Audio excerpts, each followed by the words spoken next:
அனைவருக்கும் வணக்கம். என் பேர் ரத்னகுமார். நம்ம நண்பர்கள் என்னை கோவை குமார் நண்போடு கூப்பிடுவாங்க. இந்த ஒரு பதிவு என்ன, இந்த காணொலி எதற்காக அப்படின்னா, இப்போது லட்சக்கணக்கான குடும்பங்கள் தற்கொலை செய்யக்கூடிய ஒரு சூழ்நிலையில் இருக்கோம்.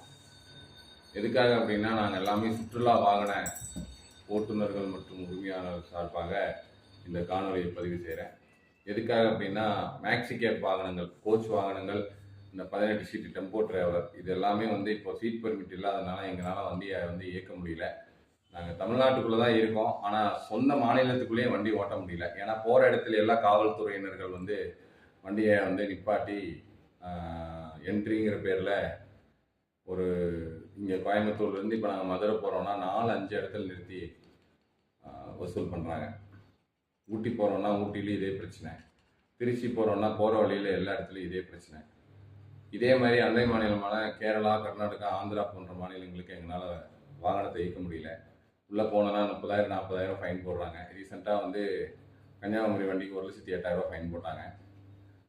என்னன்னு கேட்டிங்கன்னா, எங்களுக்கு சீட் பர்மிட் வழங்காததுனால தமிழக அரசுக்கு நாங்கள் விடுற கோரிக்கை என்னன்னு கேட்டிங்கன்னா, லட்சக்கணக்கான மனு கொடுத்துருக்கோம். ஒரு 33 வருஷம் போராட்டமாக இருக்குது.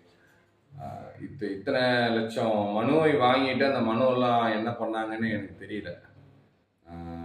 ஆளுங்கட்சி ஆகட்டும், எதிர்கட்சி ஆகட்டும், எல்லாத்துக்கிட்டையும் நாங்கள் மரியாதை நிமித்தமாக நாங்கள் எல்லாமே பண்ணணும். உங்கள் கட்சிகளுக்கு உண்டான மீட்டிங் எல்லாத்துக்குமே, மாநாடு எல்லாத்துக்குமே நாங்கள் தான் வண்டி கொடுக்குறோம், வண்டி இயக்கி கொடுக்குறோம். ஆனால் எங்களுக்கு இத்தனை வருஷமாக சீட் பெர்மிட் கொடுக்கறதுக்கு மட்டும் எந்த கவர்மெண்ட்டுக்கு மனம் வர மாட்டேங்குது. இதனால் வண்டிகளை காப்பாற்ற முடியாமையும், எங்களால் லோன் கட்ட முடியாமையும், குடும்பத்தை காப்பாற்ற முடியாமையும், குழந்தைகளுக்கு ஸ்கூல் ஃபீஸ், காலேஜ் ஃபீஸ் கட்ட முடியாமையும், தற்கொலை பண்ணக்கூடிய சூழ்நிலைக்கு வாழ்வாதாரம் இன்றி தவிக்கிறோம். எதற்காக அப்படின்னு கேட்டிங்கன்னா, இன்னைக்கு எங்களுக்கு ஸ்டேரிங்கை தவிர வேறு எதுவும் தெரியாதுங்க. ஒரு செக்யூரிட்டி வேலைக்கு போனால் கூட எங்களால் ஒரு இடத்துல உட்காந்து வேலை செய்ய முடியாது, நாங்கள் சுற்றி பழகிட்டோம்.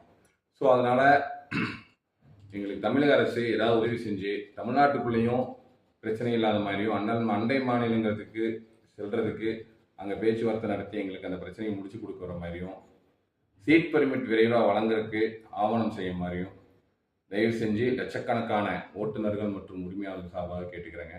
ஏன்னா அத்தனை பேர்த்தோட குடும்பத்தையும், குடும்பத்தோட உயிரையும் தயவு செஞ்சு தற்கொலைங்கிற அந்த ஒரு முடிவிலிருந்து காப்பாற்றி நீங்கள் எல்லாத்துக்கும் ஒரு வாழ்வளிக்கணும் அப்படிங்கிறது முதலமைச்சருக்கு வேண்டுகோளாக வச்சுக்கிறேன்.